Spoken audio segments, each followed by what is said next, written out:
গ্রাহকের কোটি টাকা আত্মসাতের অভিযোগ। কুমিল্লা আদর্শ সদর উপজেলার পাঁচথুবি ইউনিয়নের শিবের বাজার ইউসিবি ব্যাংক শাখার ম্যানেজার মাইনুল ইসলামের বিরুদ্ধে গ্রাহকের ৯০ লক্ষ টাকা আত্মসাৎ করেন বলে অভিযোগ উঠেছে।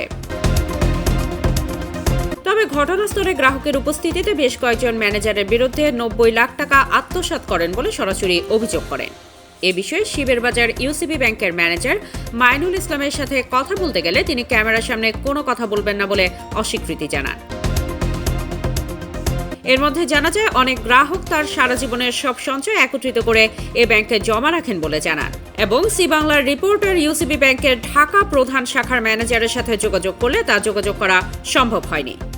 তার সাথে মাইনুল ইসলামের বিরুদ্ধে গ্রাহকের ৯০ লাখ টাকা আত্মসাতের অভিযোগ উঠেছে। ওই মুহূর্তে ঘটনাস্থলে ইউসিবি ব্যাংকের মধ্যে স্থানীয় কয়েকজন এবং গ্রাহকরা মিলে তাকে আটক করেন।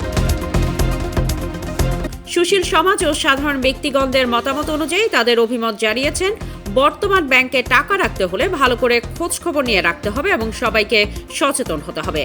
সিয়াম হোসেন প্রীতম, সি বাংলা।